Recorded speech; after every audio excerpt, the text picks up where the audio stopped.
estava nos ensinando sobre que o firmamento da igreja, ele não foi feito em Petros, que significa rocha ou pedra pequena, mas que o firmamento da igreja foi feito em Jesus, Petras, que significa rocha ou rochedo forte. Também nós aprendemos na semana passada o que vem a ser a igreja. Nós aprendemos também o que é a igreja, quem é a igreja. Nós somos a igreja. E a igreja, ela é um organismo vivo que junto forma o corpo de Cristo.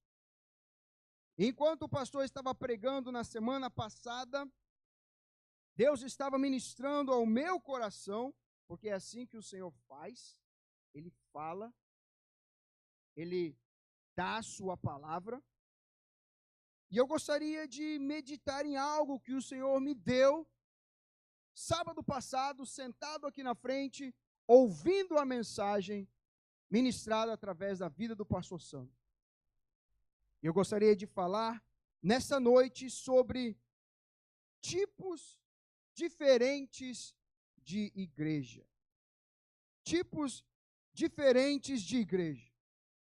Eu queria que você abrisse a sua Bíblia comigo no livro de Apocalipse, no capítulo de número 1, versículo de número 12 em diante. Nós iremos ler esse texto juntos. Enquanto você está abrindo aí a Bíblia, eu quero abrir um parênteses e dizer que quando nós estivermos falando sobre igreja, eu quero que você entenda que a igreja é você, que a igreja sou eu, e não este prédio, não este templo, a matéria, mas sim a nossa vida. Então, durante essa mensagem, quando nós estivermos falando sobre igreja, nós estamos falando sobre nós. Amém?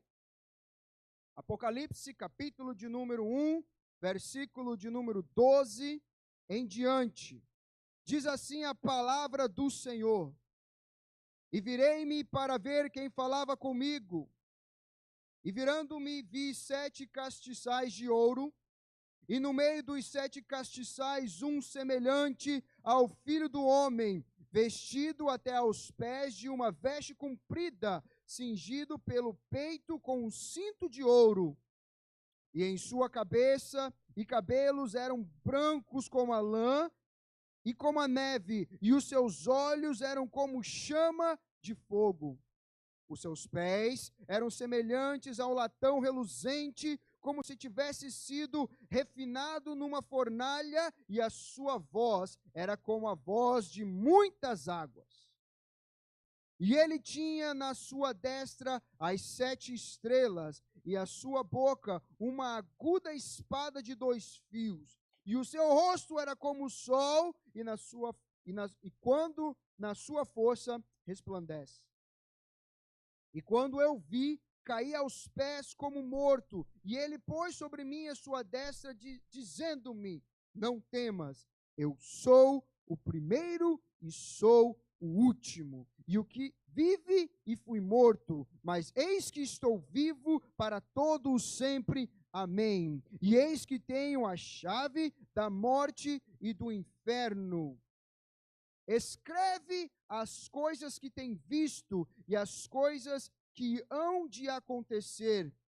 O mistério das 7 estrelas que viste na minha destra e a dos 7 castiçais de ouro. E as 7 estrelas são os anjos das 7 igrejas. E os 7 castiçais que vistes são as 7 igrejas. Eterno Deus, soberano Pai, mais uma vez, Senhor, nós pedimos que o Senhor possa falar conosco nesta noite. Tu já tem falado através do louvor, tu já tem falado através das ministrações que aqui já foram feitas. Mas nós pedimos que o Senhor possa falar mais uma vez conosco nessa noite.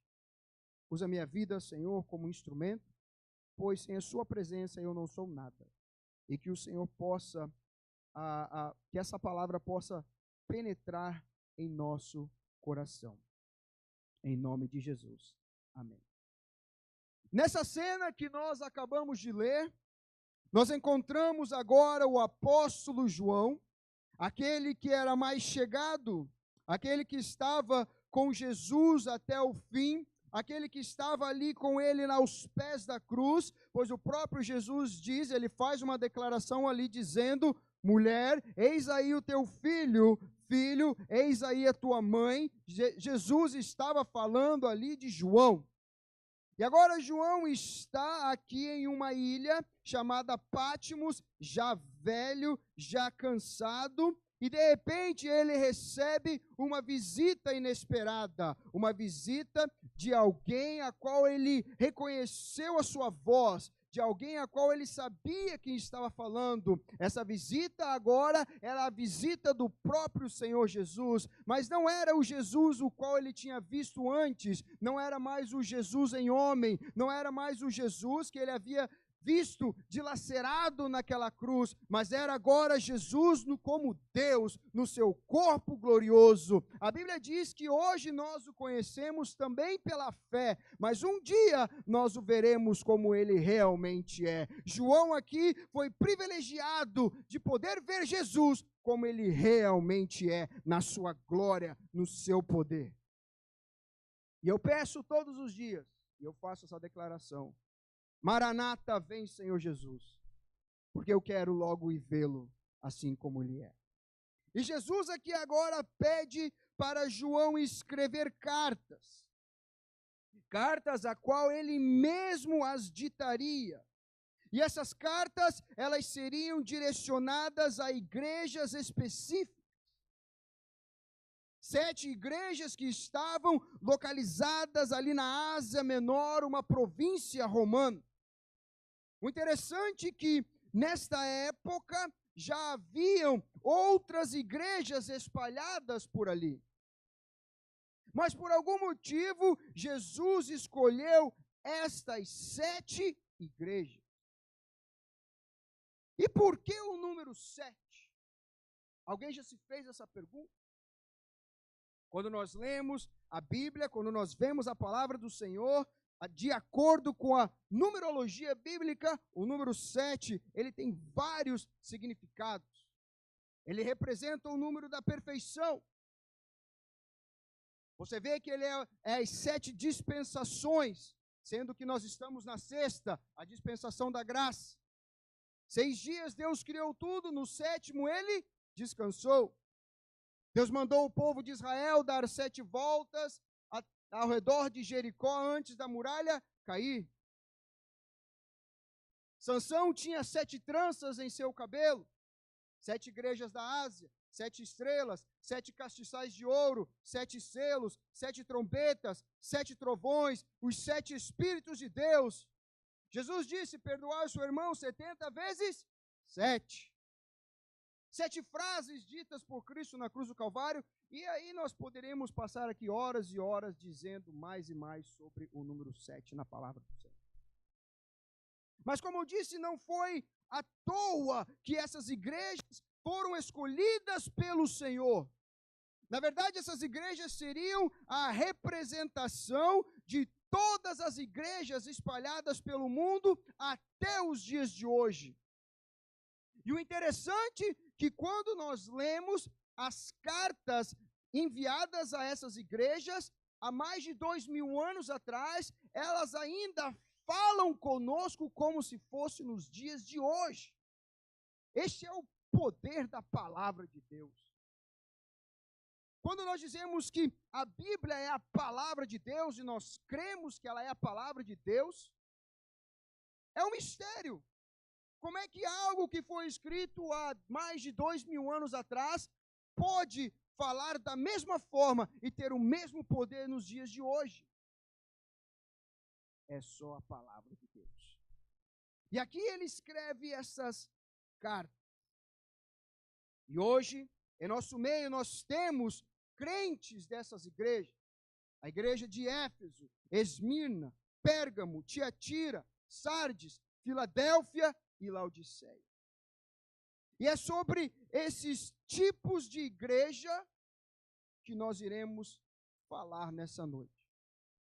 É bem verdade que provavelmente a hora não irá nos permitir concluir a mensagem, pois hoje é um culto festivo, um culto de Santa Ceia, mas nós iremos ir até onde o Espírito Santo deixar, e quem sabe numa outra oportunidade, se não der para concluir a mensagem hoje, nós a concluiremos em outra oportunidade.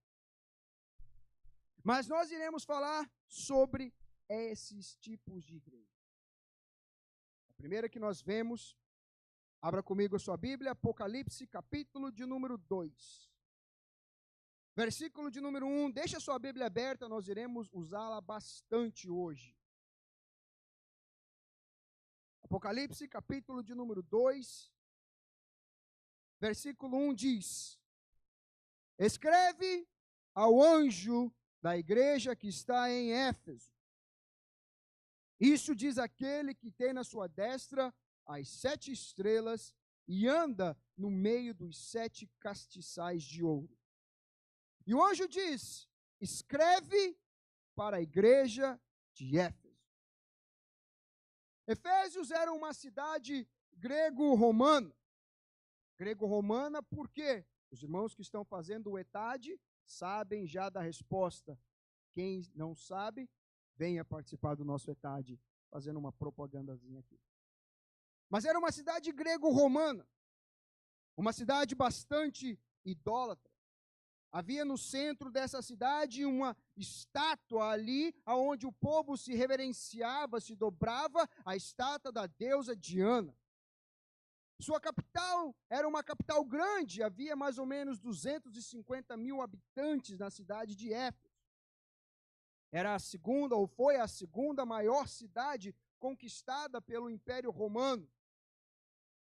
João foi o fundador dessa igreja. Ali em Éfeso ele fundou a igreja, o apóstolo do amor, foi o primeiro pastor, e ali ele formou essa igreja numa base, a base era o amor. O apóstolo Paulo também pastoreou essa igreja por mais ou menos 3 anos, ensinando, doutrinando aos irmãos. Capítulo 6 de Efésios, você vê lá ele ensinando sobre a batalha espiritual, dizendo à igreja: olha, a sua luta ela não é contra a carne nem contra o sangue, mas ela é contra os principados, potestades e assim por diante. E ali nesse texto ele ensina a igreja a se revestir da armadura de Deus. Mas interessante que se você continuar lendo, você vai ver que Paulo, ele também fala para a igreja: olha, vocês não devem perder o amor fraternal. Vocês precisam estar em união, vocês precisam estar em comunhão, orando, buscando juntos uns aos outros. Foi o conselho dele para essa igreja. Lendo o texto, continuando, Apocalipse, capítulo de número 2, versículo 2. E essa carta, enviada ao anjo, diz: eu sei das tuas obras, e sei também do teu trabalho e a tua paciência, e que não podes sofrer os maus, e puseste à prova os que se dizem ser apóstolos e não são, e tu os achastes mentirosos. Sofrestes, tem paciência e trabalhaste pelo meu nome e não se cansaste. Tenho, porém, contra ti que deixaste o seu primeiro amor. O interessante é que Jesus começa na sua carta a elogiar a igreja, a dizer o que ela estava fazendo de bom, dizendo: olha, vocês estão fiéis, olha, eu tenho visto o esforço de vocês, eu tenho visto que vocês não estão deixando se levar pela idolatria, eu tenho visto que vocês não estão se deixando levar pela apostasia que estava acontecendo. Eu tenho visto que vocês estão botando em prova aqueles que dizem ser apóstolos e não são apóstolos. Vocês estão trabalhando duramente. Mas todo esse trabalho que vocês estão fazendo não está valendo de nada, porque vocês esqueceram o primeiro amor. Em 1 Coríntios capítulo 13 diz que ainda que eu falasse a língua dos anjos, ainda que eu tivesse o dom de profecia, ainda que eu tivesse todo o conhecimento deste mundo, ainda que eu desse tudo o que eu tenho para os pobres, vai além, ainda que eu desse o meu corpo para ser queimado, eu fazendo tudo isso, e não tiver o amor, de nada vale. Existem pessoas que estão, nos dias de hoje, trabalhando, assíduos aos cultos, vêm, estão participando, estão ali, mas estão fazendo isso por uma rotina, por um costume. Se eu não for no culto hoje, então o pastor vai mandar uma mensagenzinha, por que você não veio ao culto? Então eu tenho que ir no culto. Estão fazendo por uma rotina. E eu quero lhe dizer que se você não estiver servindo o Senhor por amor, você está o servindo em vão. Se você não estiver fazendo a obra do Senhor com amor, você está fazendo-a em vão. Deus não precisa de favores. Ele é Deus. Se nós o servimos por amor. Pelo que Ele fez e não pelo que Ele pode fazer. O Senhor não me obriga a fazer nada. É eu quem escolho fazer. Nós falamos sobre isso hoje aqui. A graça do Senhor, ela é um presente para nós. Mas se você não quiser a graça, Ele não irá forçá-la em você. Se você quiser resisti-la, você a resiste. Existem crentes que estão trabalhando, fazendo tantas coisas, mas estão fazendo sem amor. E o Senhor disse para essa igreja: olha, eu estou vendo o esforço de vocês, mas vocês deixaram o primeiro amor. O que foi que aconteceu? Igreja do Senhor, o que foi que aconteceu com o amor? A base é o que nós temos de precioso, é o textuário da Bíblia, porque Deus amou o mundo de tal maneira, o amor. E aí nós servimos a Deus, às vezes de qualquer jeito, e achamos que estamos fazendo muito. E o Senhor repreende essa igreja: olha, voltem, busquem, arrependam-se. Vocês precisam voltar ao primeiro amor. O que aconteceu com aquela chama que você tinha quando você aceitou a Jesus como Salvador, que você queria estar nos cultos todos os dias, que você não via a hora, que você marcava no horário, que você ia para casa, lia a Bíblia, orava? Era o amor, era a chama, era a sede. O tempo passou, parece que nós estamos igual à igreja de Éfeso. Passou e se tornou uma rotina. Eu vou no culto, vou para casa, vou para a igreja, vou para casa. Se tornou algo normal. Não sirvo mais a Deus com amor. Mas veja, olha o que o texto diz para essa igreja. Olha o que o texto diz. Olha o que Jesus diz para ele. Versículo 5. Lembra-te, pois, onde caíste, arrependa-te, pratica as primeiras obras, e quando não, brevemente a te virei, e tirarei do seu lugar o teu castiçal, se não te arrependeres. Jesus diz para eles: arrependam-se, voltem, comecem a voltar às primeiras obras, praticar as primeiras obras. Mas se vocês não quiserem, não tem problema. Porém, do meio de vós eu tirarei o castiçal. O que era o castiçal? Ou o candelabro, ou a menor? Era aquilo que iluminava o lugar santo dos santos, onde dava a luz, onde eles colocavam a luz. E o que é a luz? O Espírito Santo. É Jesus. Ele mesmo disse, eu sou a luz do mundo. O castigo para aqueles que não se arrependerem e voltar a praticar o primeiro amor, a praticar as primeiras obras, está aqui no texto. É a retirada do castiçal, da luz de Cristo da nossa vida. Você sabe o que acontece com uma pessoa que perde o brilho de Cristo? Ela morre. Você sabe o que acontece com uma planta quando ela fica longe da luz do sol? Ela apodrece. Volte ao primeiro amor. Lembre-se de que você fazia, de como você era. Sirva ao Senhor por amor. Não sirva a Ele por medo. Muitas pessoas servem a Deus por medo. Se eu não for servir a Deus, Deus vai me castigar, Deus vai me deixar doente, Deus vai fazer um monte de coisa.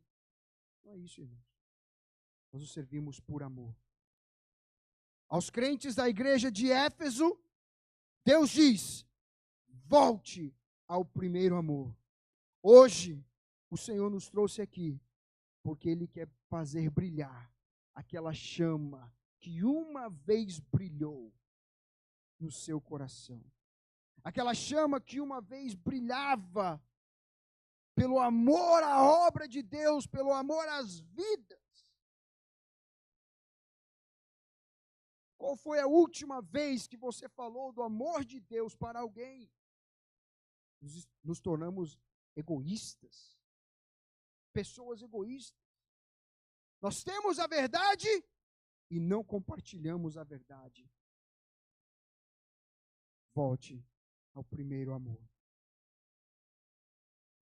E o anjo continua a dizer, escreve para o segundo tipo de igreja, escreve para a igreja de Esmirna.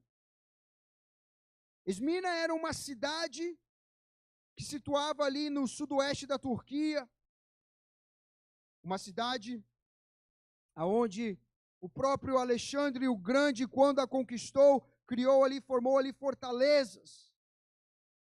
A igreja de Esmirna, no texto, era conhecida como a igreja sofredora. Era uma igreja que estava bem espiritualmente falando, mas era uma igreja que estava sendo atacada, perseguida. Uma igreja que estava sofrendo. Quando você lê o texto, até parece que Deus estava fazendo uma certa injustiça com essa igreja. Perseguições do inimigo eram constantes. Jesus precisava encorajá-los. Às vezes, na nossa vida, nós passamos por isso. Todos os dias nós matamos um leão, como diz a irmã Ana, o pastor Sandro. Um dia após o outro, luta após luta. Saímos de uma, já entramos logo em outra. Às vezes nós nos questionamos, Deus, até quando? Parece que para mim é tudo difícil. Parece que nada vem fácil. Parece que eu tenho que sempre estar lutando para conquistar algo. E eu olho e vejo a prosperidade do ímpio. E eu, seu servo, o Senhor, às vezes só sofro. A igreja diz sim. Os crentes estavam assim. Mas olha o que Jesus diz para eles. Jesus fala, olha, fiquem firmes. As lutas virão, mas eu sou contigo. Seja fiel até a morte. Porque o que eu tenho reservado para vocês é muito, é muito, é muito maior do que qualquer coisa material. No mundo nós teremos aflições, no mundo nós teremos sofrimento, no mundo nós iremos passar dificuldades, isso é bíblico, Jesus mesmo disse. Mas ele também disse, eu venci o mundo. E se ele venceu, nós podemos vencer também. Se estamos passando dificuldades, o Senhor está conosco. Agora, olha que interessante. Essa igreja estava em um lugar, em uma cidade, e estava sendo perseguida. E sabe por quê? Porque eles estavam fazendo a diferença. Quando você começar a fazer a diferença, irmão, o reino das trevas não irá ficar aqui. Quando a sua luz começar a brilhar, quando você começar a fazer a obra do Senhor, e eu já falei esse exemplo aqui antes, é como se você estivesse do lado de um formigueiro. Imagine você que isso aqui é um formigueiro gigante. Eu estou parado aqui, e eu não estou fazendo nada, e as formigas estão ali, andando de um lado para o outro. Eu não estou incomodando nenhuma delas. Então elas também não estão sendo incomodadas pela minha presença.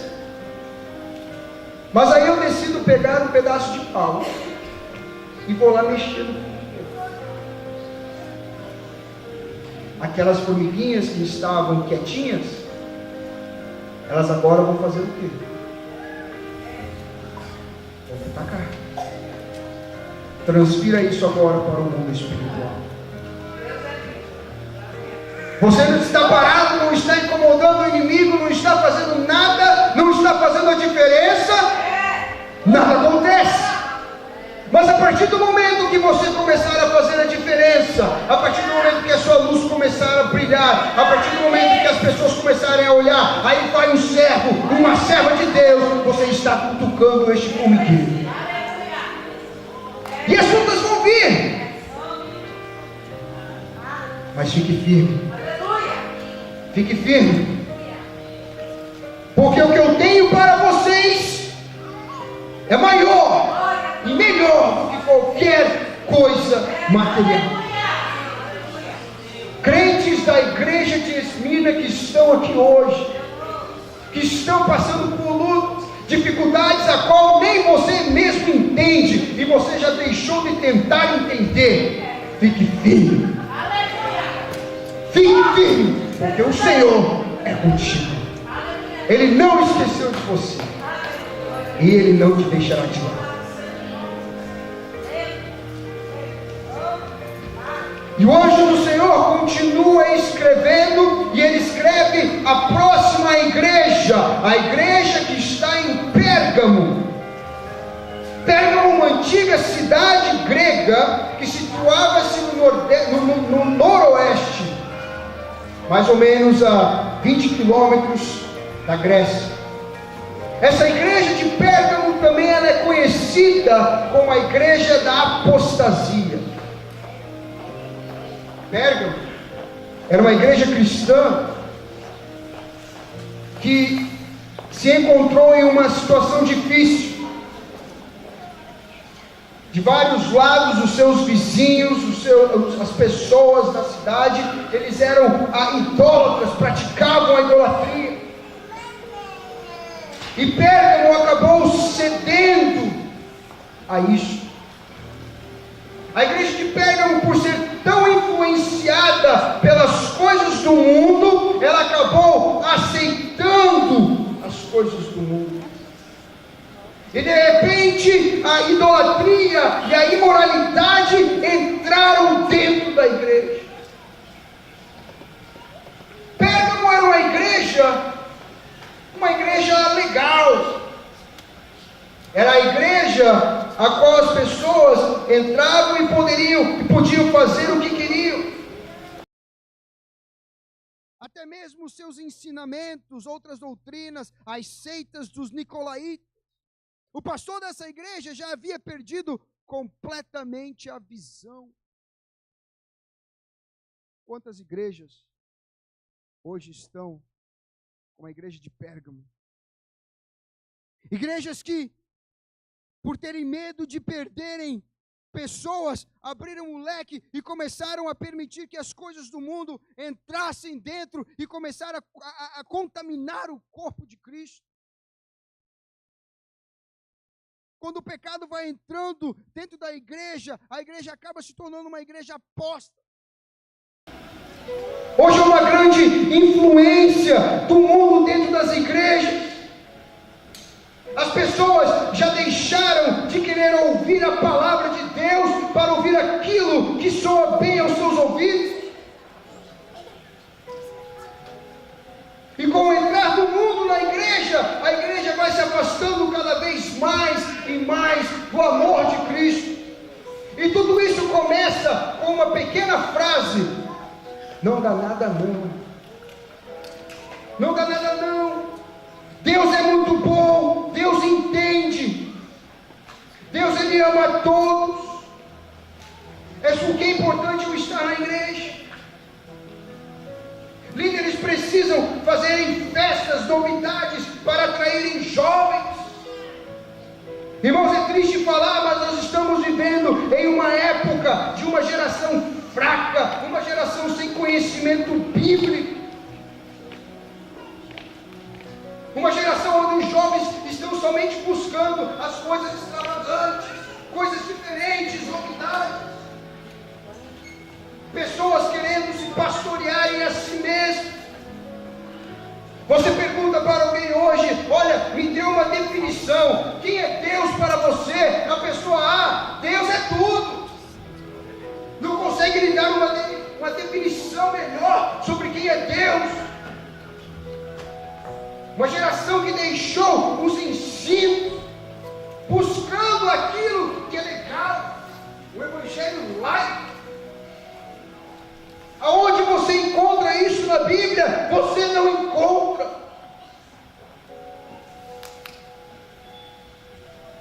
E me preocupa isso, irmãos. A geração me preocupa, o futuro da igreja me preocupa. E nós precisamos fazer alguma coisa.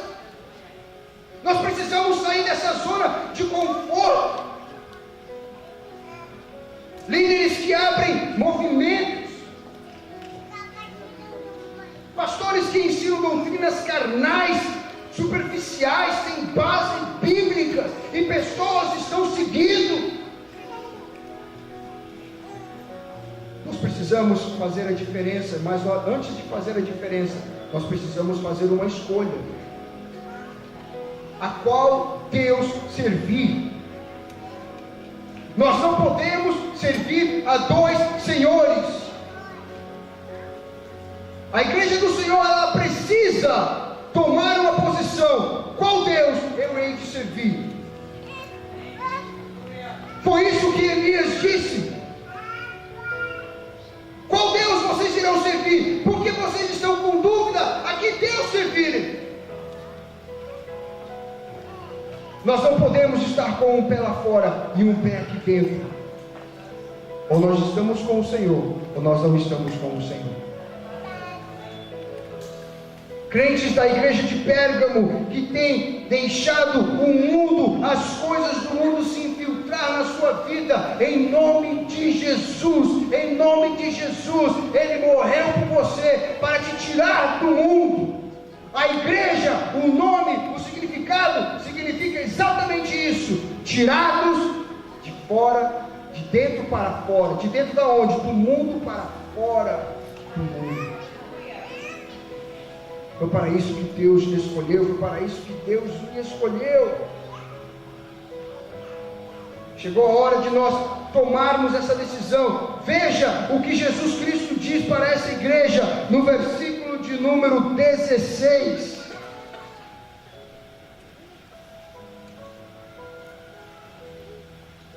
Arrependei-vos, pois quando não, em breve virei a ti, e contra eles batalharei, e com a espada da minha boca. E quem tem ouvidos ouça o que o Espírito diz à igreja. Mais uma vez o Senhor Jesus chama aos crentes da igreja de Pérgamo para um arrependimento. O grande dia do Senhor se aproxima. E muitos estão brincando. E todo culto se é dito aqui. E todas as vezes se é falado, se é dito. Mas parece que se tornou algo já banal, normal. Todo culto se fala a mesma coisa. E nada acontece. Nós já estamos no ano de 2018. E até hoje o dia do Senhor não chegou. Mas eu quero lhe dizer, Ele vai chegar. O dia do Senhor irá chegar. Cuidado para você não ser pego de surpresa, porque a palavra do Senhor diz: assim como um relâmpago que sai do ocidente e se mostra no oriente, assim será a vinda do Filho do Homem. Num abrir e fechar de olhos, a igreja foi arrebatada. Crentes da igreja de Pérgamo precisam fazer a escolha a qual de servir.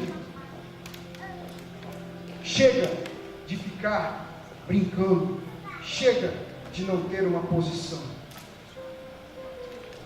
A apostasia não vai entrar, em nome de Jesus.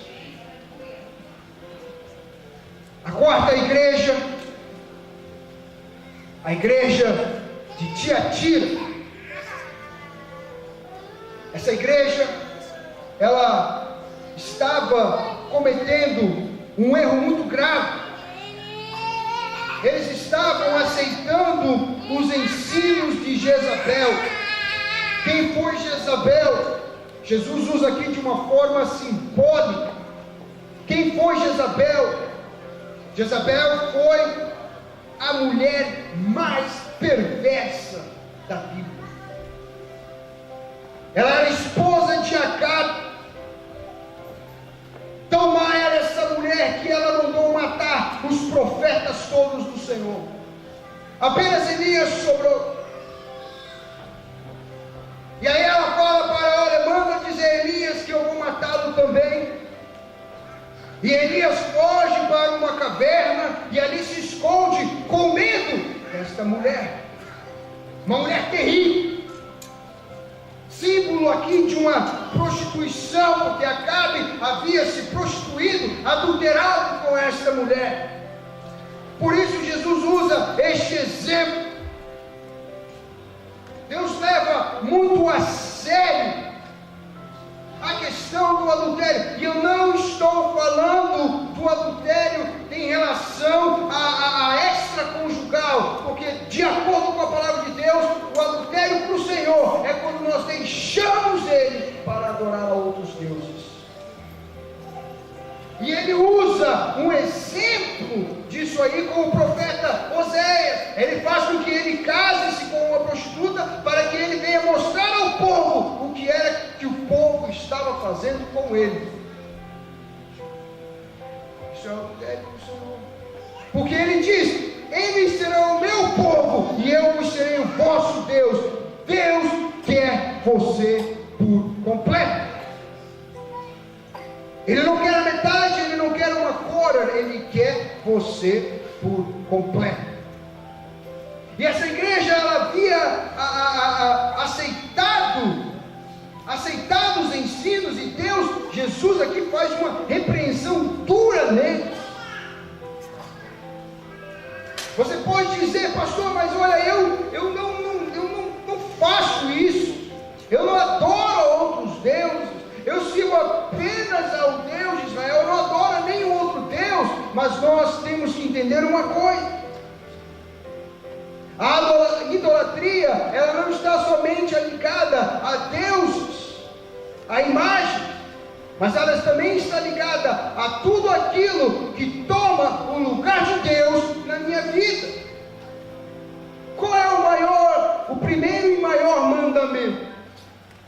Amarás o Senhor Deus acima de todas as coisas. Deus em primeiro lugar. Então o trabalho pode se tornar uma idolatria. O meu filho pode se tornar uma idolatria.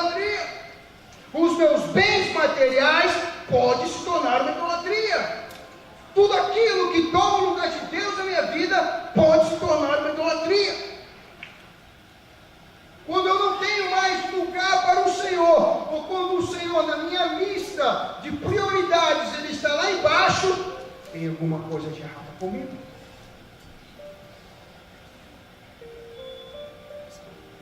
Isso que era o adultério para o Senhor, era quando o povo deixava de adorá-lo, deixava de servi-lo para ir servir a outros deuses. Deus via isso aí como um adultério. Lembre-se, nós somos a noiva de Cristo e Ele quer você por completo. Qual é o noivo que quer repartir a sua noiva?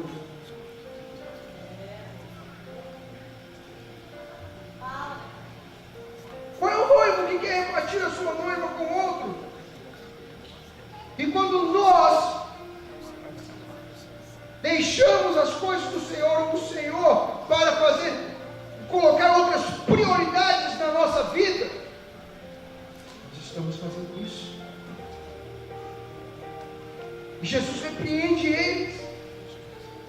Veja que a Bíblia nos diz, vamos ler,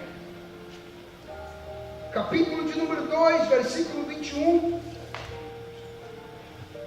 Olha só, a dura repreensão. E dei-lhe tempo para que se arrependesse da tua prostituição. Porém você não se arrependeu. Veja agora. Eis que a porei em cima de uma cama, sobre que os que adulteraram com ela virá grande tribulação. Se não se arrependerem das suas obras, ferirei com morte a seus filhos, e toda a igreja saberá que aquele que sonda as mentes e os corações, e darei a cada um de vós segundo as suas obras. Veja que o Senhor repreende duro. Tem-lhes tempo de se arrepender, mas não se arrependeram. O relógio do Senhor está acabando. Outro dia eu vi lá no Facebook, não sei de onde que eles tiraram esse relógio, mas é o relógio da contagem regressiva para o fim. E eu fiquei pensando, desde quando o homem tem essa autoridade de dizer quando vai ser o fim, não vai ser o fim? Quem manda nisso aí é Deus. Mas eu te digo uma coisa, o relógio do Senhor está passando, e a hora está chegando. Nós não temos mais tempo a perder. O momento é agora. Servir a Deus é agora. Ou nós entramos com tudo, ou saímos fora. Mas nós não podemos mais ficar em cima do muro.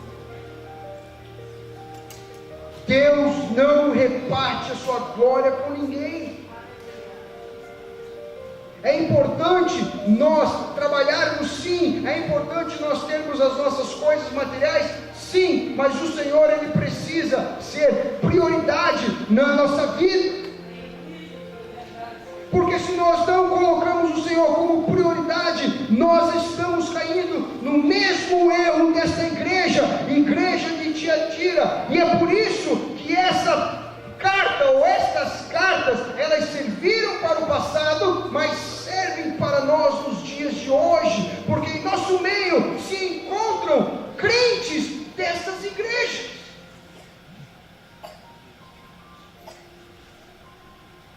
Mas, da mesma forma que o Senhor deu a eles oportunidades para se arrependerem, para voltarem, para olharem para trás, Ele nos dá também. O Senhor falou para o profeta Jeremias: diga ao meu povo para que pare e volte às veredas antigas. Às vezes em nossa vida nós precisamos parar.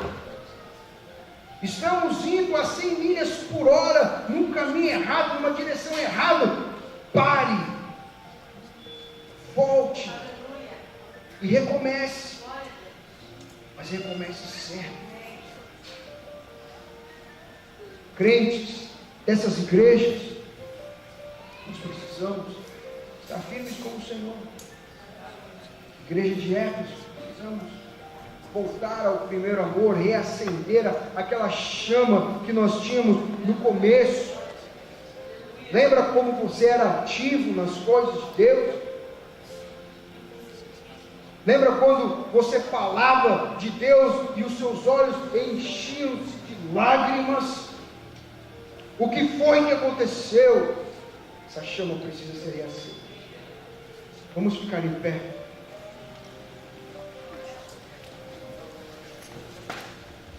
Em uma próxima oportunidade nós iremos continuar essa mensagem.